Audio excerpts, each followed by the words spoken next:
Preparémonos para ofrendar, es parte de la adoración que el pueblo de Dios debe a nuestro Dios.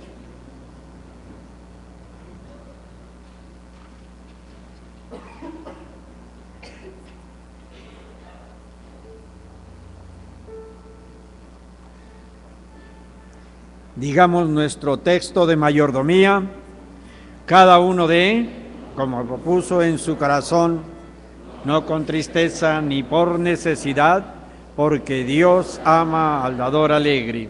Pueden pasar.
Oremos, hermanos.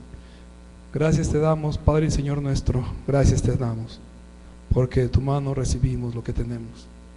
Gracias te damos porque siendo pobres y terrenales, nos has venido a vestir de Señor de eternidad, porque pusiste esa eternidad en nuestros corazones sin darnos cuenta.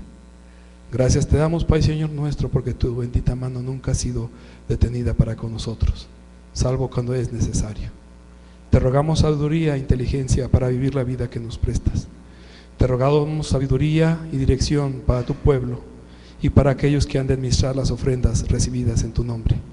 En Cristo Jesús las ponemos en tus benditas manos, sabiendo que sin ti nada somos. Amén. Amén. Pueden sentarse, hermanos. Y nuestra hermana Brenda Vallejo de Varela alaba a Dios.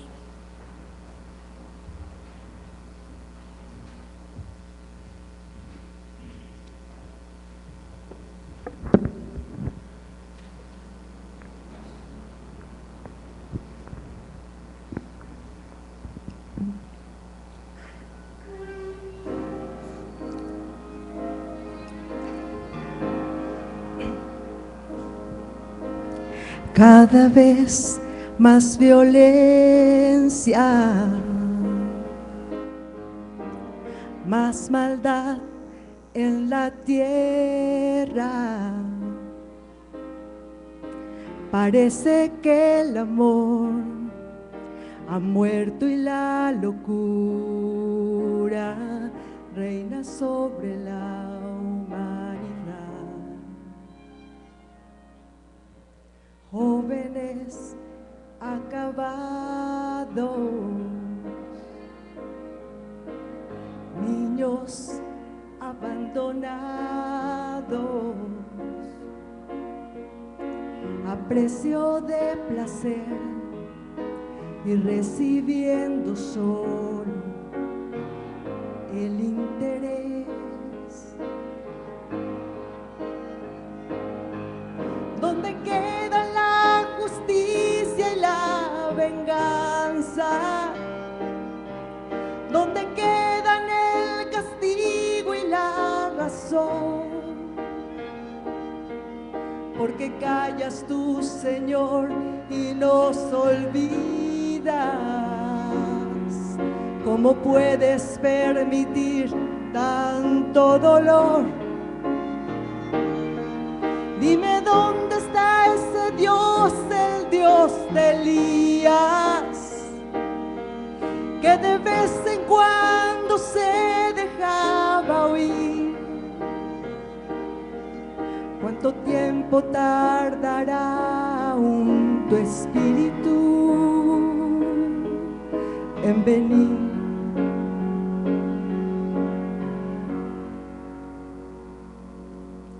Necios como niños,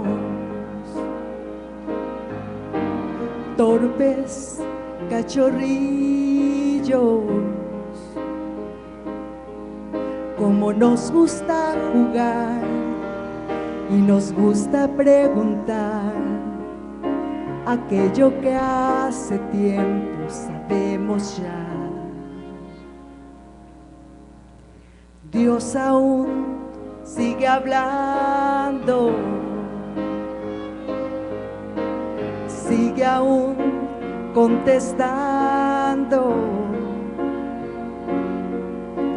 y aquel que quiere oír aún puede percibir su voz de amor.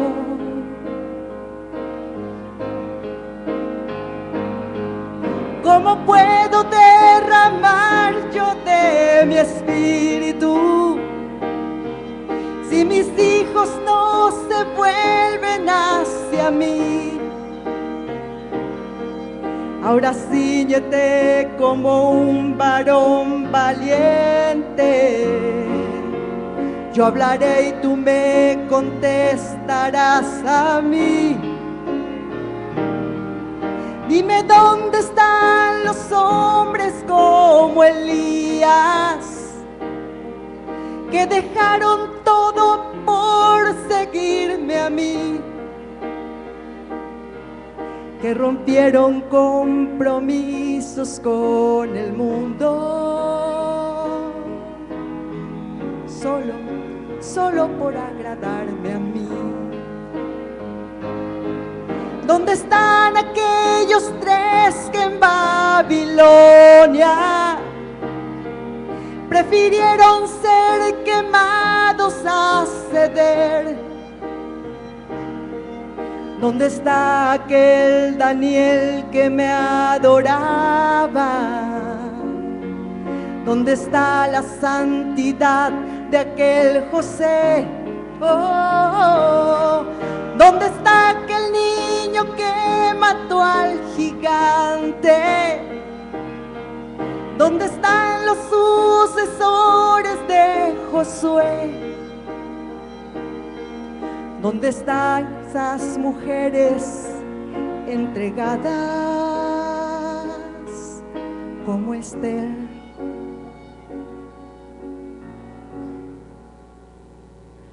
Jóvenes acabados, niños abandonados, a precio de placer y pagan inocentes los errores de otros en el ayer. Si mi pueblo se volviese y me buscase, renovando así su entrega y su fe, si me amasen como aman sus caminos, si olvidaren los rencores del ayer, yo abriría las ventanas de los cielos y la tierra hoy vería mi poder. Mientras tanto aún repito como antaño: buscadme, buscadme, buscadme y viviré.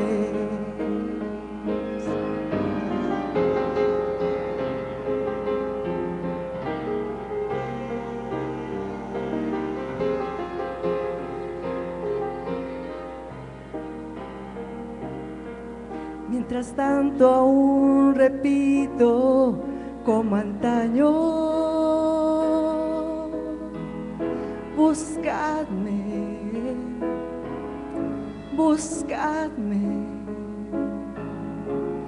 buscadme, viviré.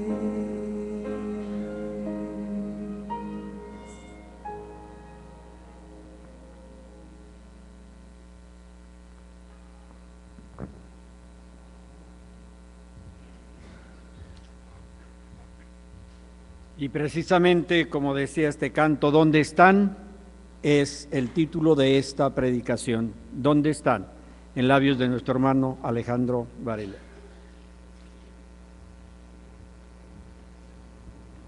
He oído este canto muchas veces y cada vez que lo oigo lloro. Yo creo, hermanos, en un Dios todopoderoso que es real y que es práctico. Cuando creí en el Señor Jesucristo en mi adolescencia, esperaba ver cosas maravillosas porque así como hoy algunos se sumergen para leer los Juegos del Hambre, Harry Potter, yo me sumergí en la Biblia, empecé a leerla en mi adolescencia y me impresionó la diferencia entre las historias bíblicas que aprende uno de niño y las que uno ve en la Biblia cuando las ve en el contexto completo. Y no voy a negar que hubo momentos en mi juventud donde me preguntaba, como este canto, ¿por qué no vemos las mismas cosas que vemos en la Biblia? ¿Por qué Dios no hace cosas extraordinarias y maravillosas para que la gente lo vea y crea? Y a veces me frustraba, hermanos, como cristiano, pensando, pues, ¿qué es lo que está pasando? Pero cuando escuché este canto la primera vez, pues me di cuenta de que el problema no está en Dios.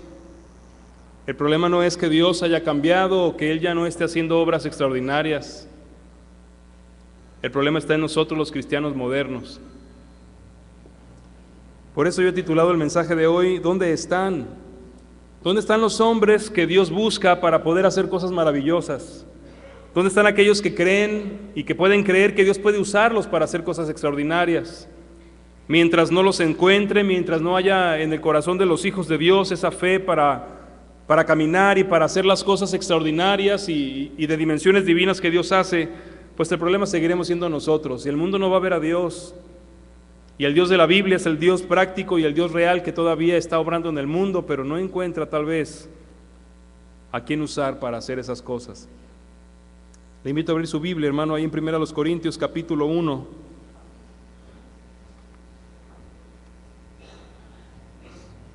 Si Dios no ha cambiado, entonces la iglesia de hoy ha cambiado. Se necesitan verdaderos discípulos valientes que se atrevan a creer en las maravillas, en las cosas extraordinarias que Dios hace. Se necesitan personas dispuestas a seguirlo, a dejarlo todo para que Dios las use.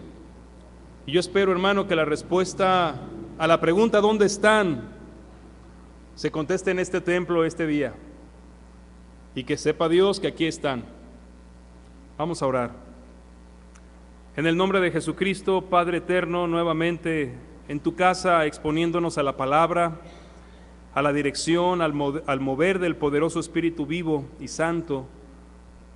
Queremos rogarte, Señor, que los corazones de tu iglesia en este fin de año, en un momento de reflexión y gratitud por tu amor al enviar a Jesucristo, podamos estar atentos y dispuestos a cambiar nuestras vidas, a cambiar nuestra forma de ser cristianos y a cambiar nuestra forma de creerte. Te ruego que me uses, Señor, y que tu palabra hoy deje un gran fruto de hombres y mujeres, jóvenes y adultos valientes, dispuestos a ofrecer sus vidas para que tú hagas cosas maravillosas. Te lo pido en el nombre de Jesucristo, nuestro Dios. Amén. Ahí, hermanos, desde el versículo 20, que fue donde leímos, comienza el versículo 20 con esa pregunta: ¿dónde está? Y creo, hermanos, que el pueblo de Dios debe preguntarse en este día, en este tiempo tan difícil para el cristianismo, ¿dónde están los escogidos de Dios? ¿Dónde están aquellos a los que Dios determinó que entre toda la multitud de su creación podían convertirse en sus instrumentos? Ahí en el versículo 25, la Biblia nos afirma que porque lo insensato de Dios es más sabio que los hombres y lo débil de Dios es más fuerte que los hombres. Pues miren, hermanos, su vocación, que no son muchos sabios según la carne, ni muchos poderosos, ni muchos nobles, sino que lo necio del mundo escogió Dios para avergonzar a los sabios, y lo débil del mundo escogió Dios para avergonzar a lo fuerte, y lo vil del mundo y lo menospreciado escogió Dios, y lo que no es para deshacer lo que es, a fin de que nadie se jacte en su presencia. Y hermanos, esta palabra tiene que ver con nosotros. Tenemos que ver quiénes somos. Y dice en el versículo 26 el apóstol Pablo que nos miremos y veamos quiénes somos. No somos muchos sabios, no somos muchos poderosos, no somos nobles, no somos dignos, no somos preparados, pero hay algo que yo he visto en la Biblia y que he visto también ya en la práctica, en la vida cristiana. Dios siempre ha usado personas ordinarias e imperfectas, como yo. Dios siempre ha usado personas ordinarias e imperfectas. Los versículos de Santiago capítulo 5, 17 y 18 me hacen recordar, hermanos, que los hombres de la Biblia que admiramos, que las mujeres de la Biblia que nos han dejado ejemplo, eran igual que cada uno de nosotros. En este pasaje de Santiago dice que Elías era hombre sujeto a pasiones semejantes a las nuestras y oró fervientemente. He ahí la diferencia, amado hermano, de pronto en la vida de un cristiano bíblico y de un cristiano moderno. Elías era un hombre semejante, sujeto a pasiones semejantes a las nuestras. Tenía las mismas debilidades, las mismas tentaciones. Pero él oró fervientemente, confiando en lo que Dios le había dicho que haría. Él oró fervientemente para que no lloviese, y no llovió sobre la tierra por 3 años y medio. Y hermano, a mí me hace creer este versículo que en todo el planeta no llovió, no solamente en la región de Israel. Pero dice que otra vez oró y el cielo dio lluvia y la tierra produjo su fruto. Hermano, es importante que usted lea toda la Biblia. Tiene que leer desde el Génesis y el Apocalipsis para darse cuenta que así ha trabajado Dios siempre a lo largo de la historia. Y no solamente en la historia bíblica. Después del primer siglo y hasta el siglo XXI que vivimos, podemos darnos cuenta que Dios ha trabajado de la misma manera, usando personas imperfectas, incapaces para hacer cosas extraordinarias. Pensemos quiénes eran aquellos hombres a los que Dios usó. ¿Quién era Noé? Un hombre común y corriente, solamente que en su corazón tenía agradar a Dios. ¿Quién era Abraham? Un hombre que estaba viviendo en una región politeísta, pero que Dios escogió para hacer nacer de él una gran nación. ¿Quién fue Jacob? Un mentiroso, un engañador, un tramposo. ¿Quién fue José? Un muchacho consentido que se convirtió en esclavo. ¿Quiénes eran cada uno de ellos? ¿Quién era Moisés? Un asesino que estaba huyendo y que terminó pastoreando las ovejas de su suegro. ¿Quién era Josué? Un joven entusiasta, pero que él estaba movido más por el entusiasmo hasta que Dios le hizo madurar. ¿Quién era Esther? Una jovencita muy hermosa, pero bastante tímida, que Dios llevó a ser la reina y tener un papel importante para rescatar al pueblo de Dios. Y como dijo el escritor de Hebreos, hermanos, ¿y qué más digo? Tiempo me faltaría para hablar de Gedeón, que era un hombre cobarde, Samuel, que era un pequeño, David, que era un pastorcito de ovejas, Daniel, que fue llevado esclavo en su adolescencia, Elías, María, la mamá de Jesús, que era una mujer cualquiera, como cualquiera de nosotros, y los apóstoles, hermanos, muchos de ellos ni siquiera quisiéramos parecernos. ¿Y quién era Saulo de Tarso? ¿Quiénes eran ellos y quiénes somos nosotros?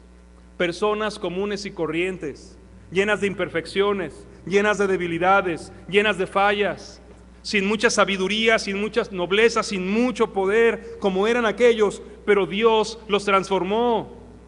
El Señor tomó sus vidas porque ellos estuvieron dispuestos a decirle: heme aquí, aquí estoy, usa mi vida. Personas comunes y corrientes, como la que está sentada a su lado en esta mañana, igualitos. ¿Cuál es entonces la diferencia? Que aquellos hombres y aquellas mujeres con sus miedos, con sus temores, sus imperfecciones, se atrevieron a creerle a Dios y pusieron sus vidas en las manos de este gran Dios todopoderoso para que sus maravillas fueran vistas por los hombres. Y debo recordarle, hermano, a excepción de la creación del primer capítulo de Génesis, ninguna otra obra que vemos en la Biblia Dios la hizo sin la intervención de hombres o mujeres. Piensa en alguna. Todas las maravillas que vemos en la Biblia que quisiéramos ver ahora, la hizo a través de hombres o mujeres. Por eso, hermano, cuando nos preguntamos dónde están los escogidos, esos escogidos que dice ahí en el versículo 26, que no somos sabios, ni somos poderosos, ni somos nobles, pero dice al principio del versículo 27 que de lo necio del mundo escogió Dios. Hermanos, ¿dónde están los escogidos de Dios? No los poderosos, ni los sabios, ni los capaces. ¿Dónde están los escogidos de Dios? Los que Dios escogió para cumplir sus maravillas y sus propósitos. ¿Dónde están? Mire a su alrededor, hermano. Seguramente podemos hacer una lista de defectos de todos los que nos rodean. Podemos hacer una lista de las veces que han fallado y de las cosas malas que tienen en su vida. Pero lo mismo podía hacer Dios con cada uno de aquellos a los que llamó y a los que usó. Porque cuando se trata de Dios, hermanos, nuestras vidas cambian, nuestras vidas son transformadas. Somos iguales que todos ellos, pero algo ha cambiado ahora, y es que no le creemos a Dios o que no estamos dispuestos a ser usados en cosas extraordinarias. ¿Qué es lo que usted le ha hecho estar fuera de las maravillas de Dios? Somos escogidos. Cada uno de nosotros, así como Abraham, como Moisés, somos escogidos. Solo debemos atrevernos a creerle a Dios. La segunda pregunta que viene a mi mente, hermano, es: ¿dónde está el poder de Dios?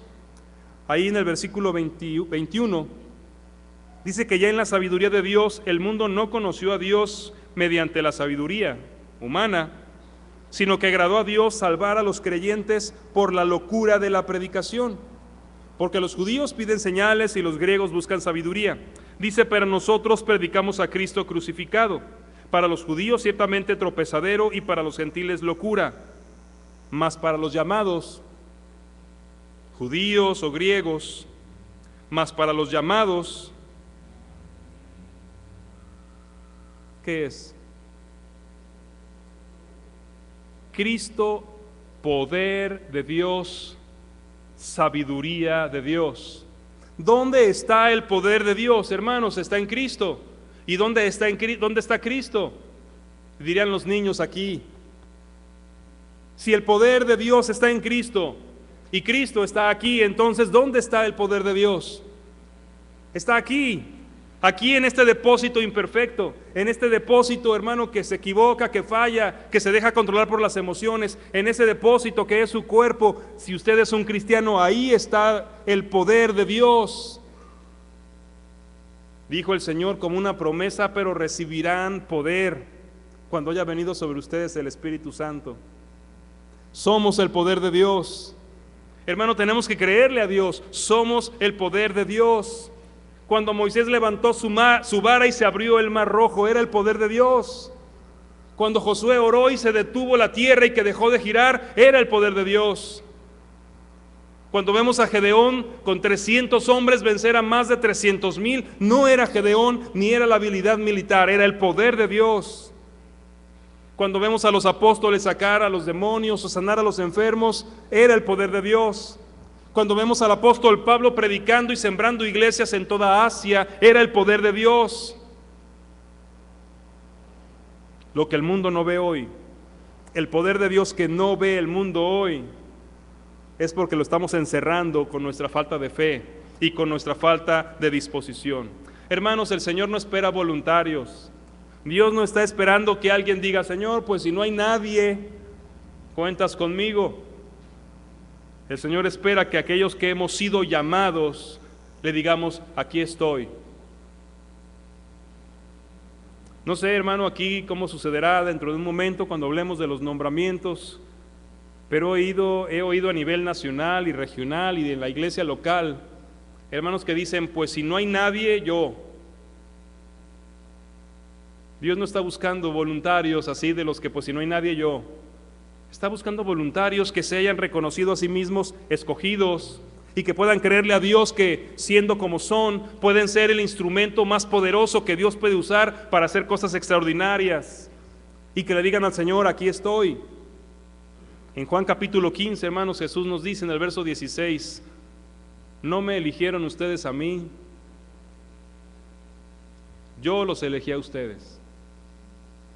Y los he puesto para que vayan y lleven fruto, hermano. Ahí está el poder actuando en el cristiano. Llevar fruto no puede suceder sin la presencia de Dios. Jesús dijo que separados de Él nada podemos hacer y que si queremos dar fruto tenemos que permanecer en Él.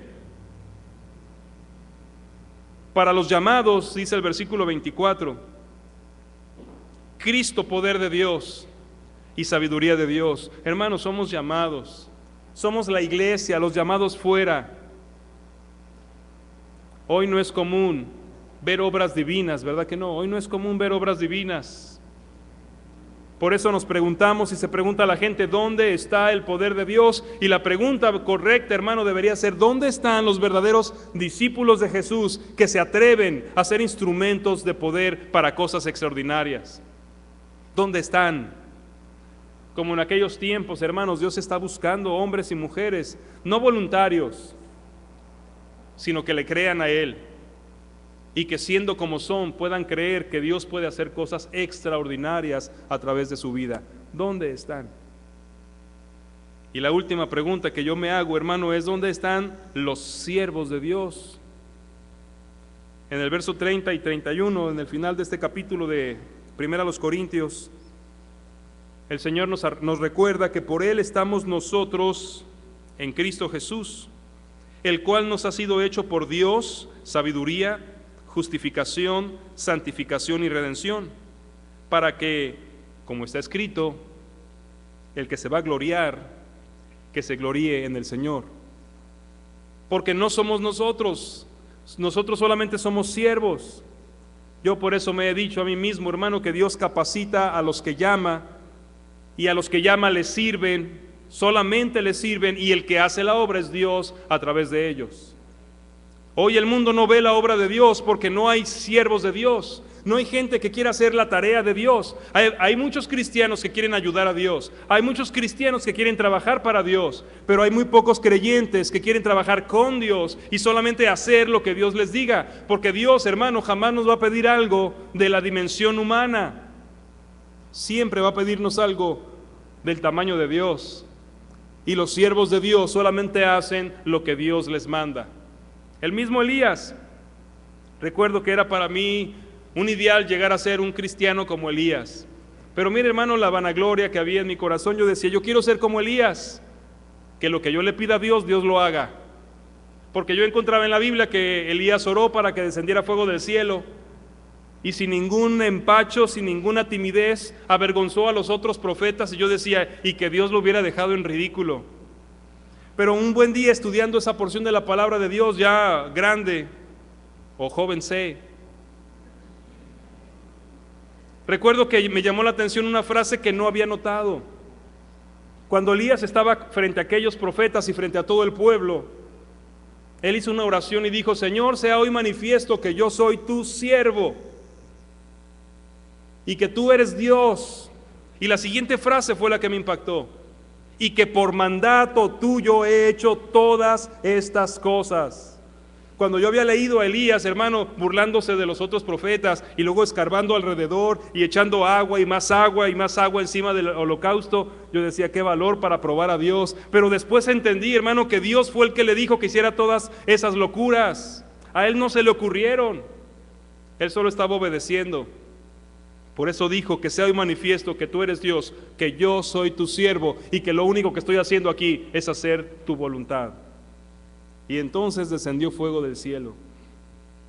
Y mire qué maravilla, hermano, cuando descendió fuego del cielo, todo el pueblo que estaba ahí rodeando a Elías comenzó a gritar: Él es Dios, Él es Dios. ¿Y sabe qué significa el nombre Elías? Él es Dios.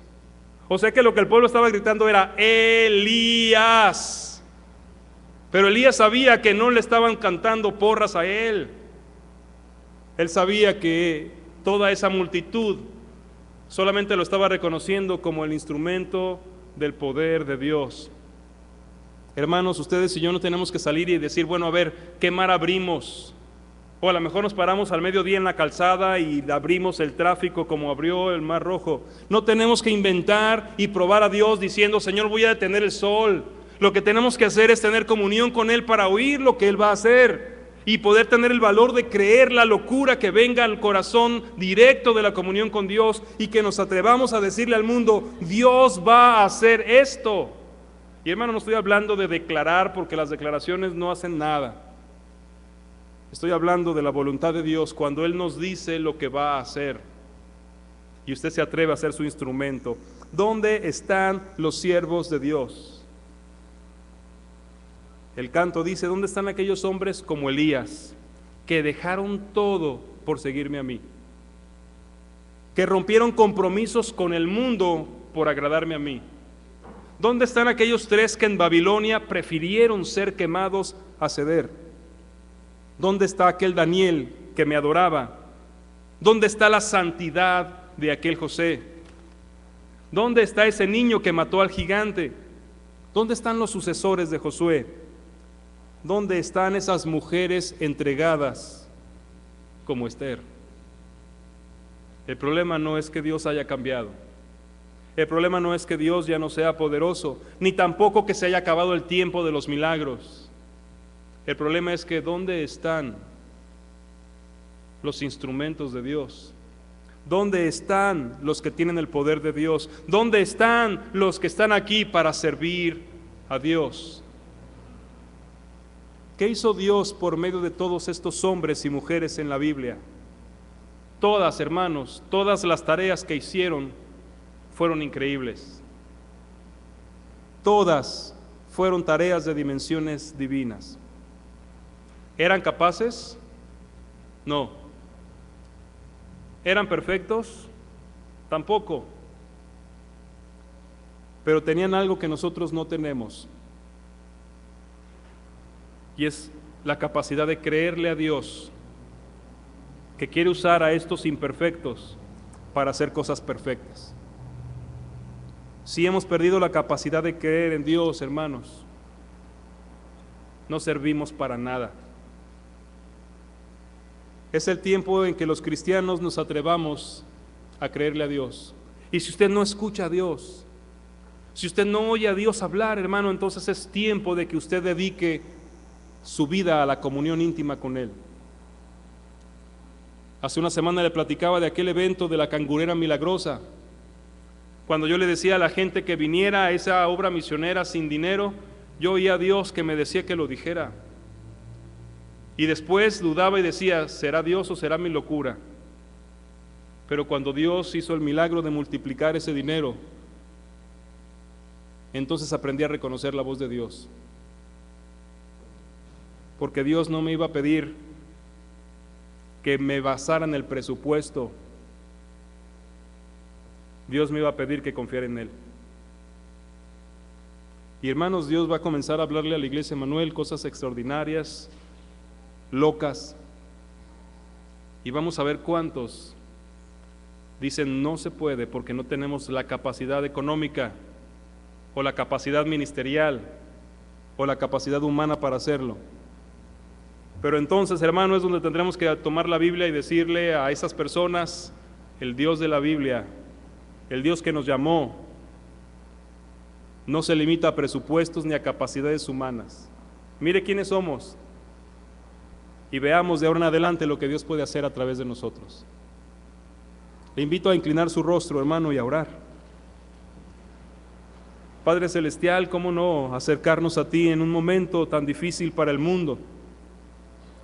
Jóvenes acabados, hogares destruidos, cristianos derrotados.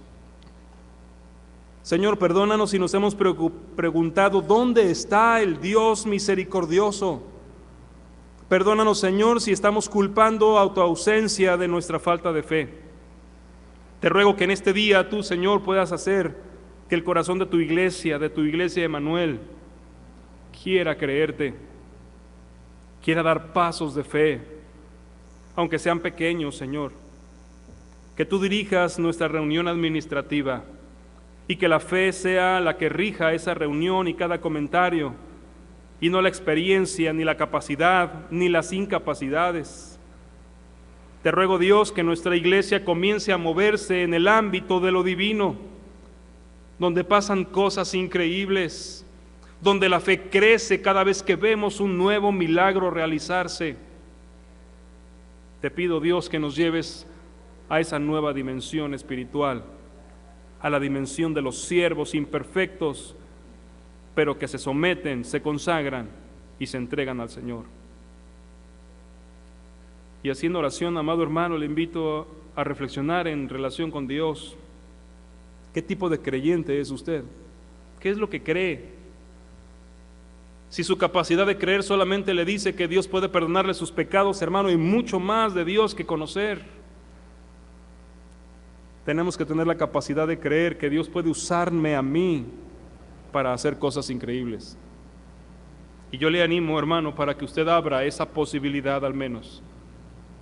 Dios puede usarlo a usted, pero créame que también puede usar al otro que está cerca de usted y que es más incapaz que usted. Padre, quiero dejar a tu iglesia en tus manos y dejar nuestro corazón expuesto a tu palabra y al convencimiento del Espíritu Santo. Muévenos a creer, Dios, y a cambiar nuestro estilo de ser cristianos. Mueve a esta iglesia a ser transformada en una iglesia poderosa y que el mundo pueda verte a ti a través de nuestras obras extraordinarias, para que ninguno se gloríe en sí mismo, sino en ti, Señor.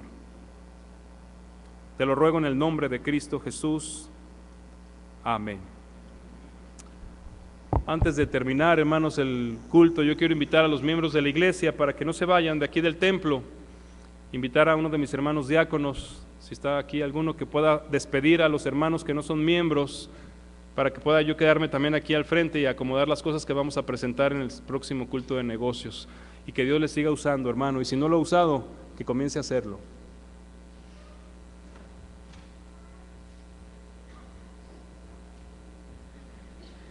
Gracias a nuestro Dios por el hermoso mensaje que hemos escuchado, hermanos.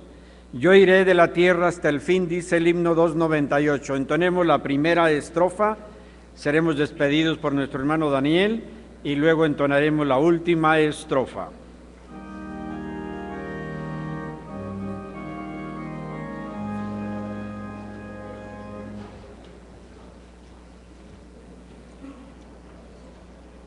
$2.98.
Bendito Padre Celestial que moras en los cielos, te damos gracias porque tú nos has permitido estar aquí en tu santo templo.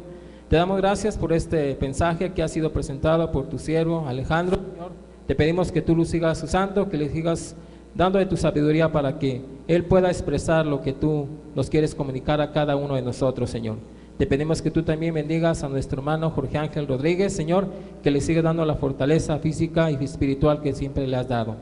Señor, sabemos que nosotros como seres humanos somos imperfectos, tenemos nuestras limitaciones, pero sabemos que si nosotros nos entregamos a ti, tanto en oración con todas nuestras fuerzas, tú nos puedes transformar, nos puedes utilizar como una materia prima para ser un instrumento poderoso, para manifestar lo grande y maravilloso que eres, Señor. Te pedimos que tú nos acompañes, que nos permitas llegar con bien a cada uno de nuestros hogares. Previamente te pedimos que tú nos ayudes en esta reunión administrativa para que podamos tomar las mejores decisiones para que esta iglesia siga cumpliendo por la misión que le ha sido encomendada, Señor. Perdona todas nuestras muchas faltas en nombre de Cristo Jesús, nuestro único Señor y Salvador. Amén.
Que el Señor les bendiga. Invitamos a todos los miembros que deseen quedarse